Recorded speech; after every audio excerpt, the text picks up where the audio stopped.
జై శ్రీమన్నారాయణ. ఈరోజు దోసకాయ వడియాలు పెట్టాను చూడండి.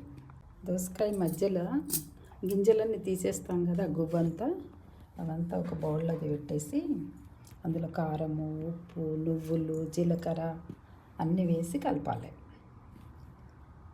వేసి దానికి సరిపడేంత అన్నమైనా వేసుకోవచ్చు, అటుకులైనా వేసుకోవచ్చు. నేను అన్నం ఉన్నదని చెప్పి అన్నం వేసాను. రైస్ అయినా వేసుకోవచ్చు, లేకపోతే అటుకులైనా వేసుకోవచ్చు.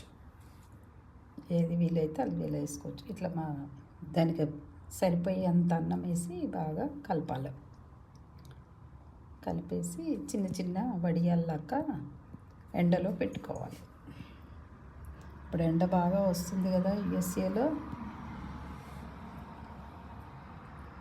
అవి ఇలా కలిపేసుకొని మొత్తం కలగలుపుకొని చిన్న చిన్న వడియాల్లాగా పెట్టేసుకోవాలి ఎండలో.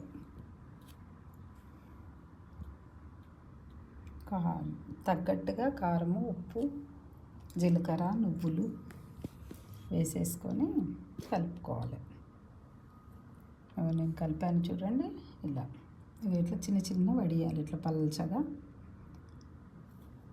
పేపర్ మీద వేసి పెట్టుకోవాలి.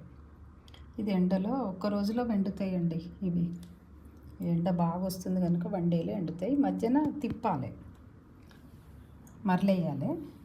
ఒక వైపు ఎండినాక తర్వాత మరలేయాలి. మరలేస్తే ఒక్క రోజులో ఎండిపోతాయి. ఇవో బచ్చలికాయ వడియాలు. ఇవి బచ్చలికాయతో కూడా వడియాలు పెడతాను. అవి ఇవి 2 పెట్టాను. అవి ఎండినాయి.